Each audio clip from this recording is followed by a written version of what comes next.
Alright, this LeetCode question is called missing number. It says given an array containing n distinct numbers taken from 0 to n, find the one that is missing from the array. So for the example 1, the input is 301 and our output is 2 because that's the number missing. And then for example 2, it has every number from 0 to n except for 8, so that will be our output. And then it says, note, your algorithm should run in linear runtime complexity. Could you implement it using only extra space complexity? And that's what our solution will be. All right, so let's take this array.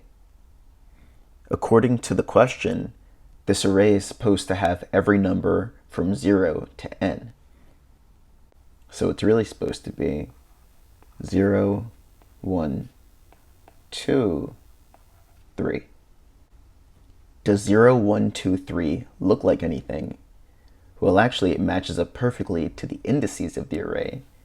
The indices would be 0, 1, 2, and 3. So with this knowledge, the problem becomes a lot easier.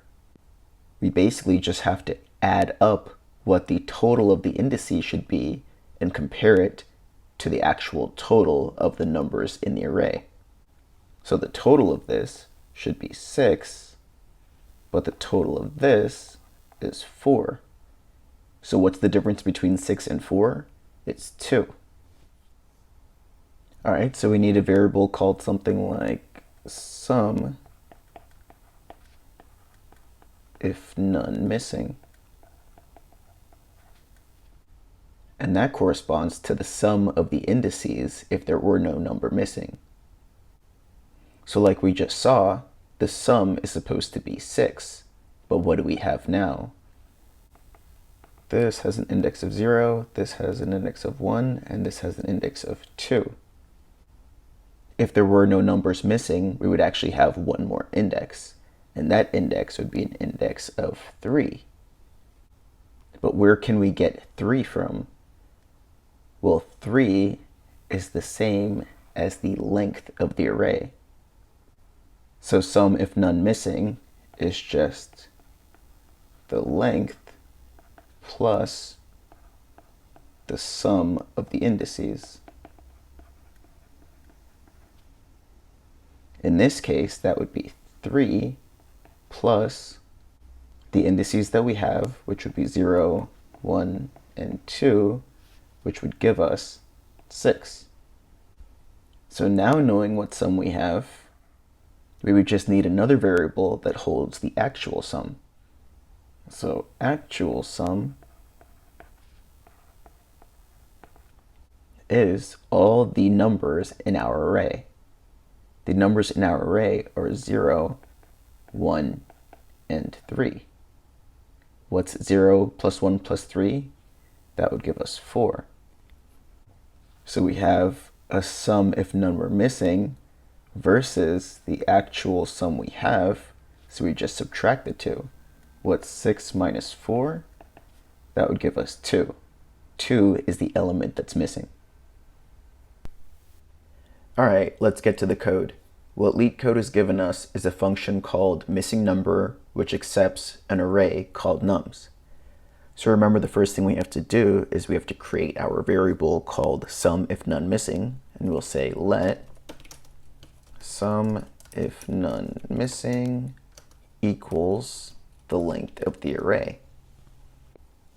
As a quick recap, the reason that we initialize it to that is that at the end, sum if none missing is going to be the total of the indices of the array if we assume that nothing is missing.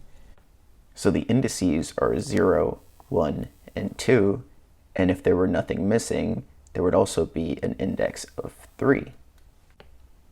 Well, how do we get that extra index of 3? Well, that's the same as the length of the array.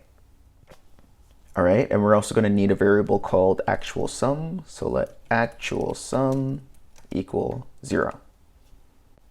All right, now we need to loop over the entire array. So we'll say for let I equal 0, I is less than nums.length, I++. All right, so at this point, sum if none missing, we'll just call it sum would equal 3. And the actual sum, we'll call that actual, will be 0. Okay, so as we iterate over every index of the array, we're going to have to add that index to the sum. So as we pass over this would have an index of 0, so we'd add this here. This would have an index of 1, so we'd add that here. And then this would have an index of 2, so we'd add that here. That would be sum if none missing plus equals I being the index. But what's the actual sum going to be? It's going to be the sum of all the numbers in the array. So that would be 3, 0, and 1. So as we iterate over each one, we'll add that to the actual. So that will be 0 plus 3 plus 0 plus 1. In code, that would be actual sum plus equals nums I. So every number that we iterate over. All right, so then the sum would be 6 and the actual would be 4. So we just have to return the sum minus the actual. All right, let's run the code, see how we did. Looks good, let's submit. All right, so our code was faster than about 79% of other JavaScript submissions. As usual, the code and written explanation are linked down below. If you liked the video, please give it a like and subscribe to the channel. It helps out a lot. See you next time.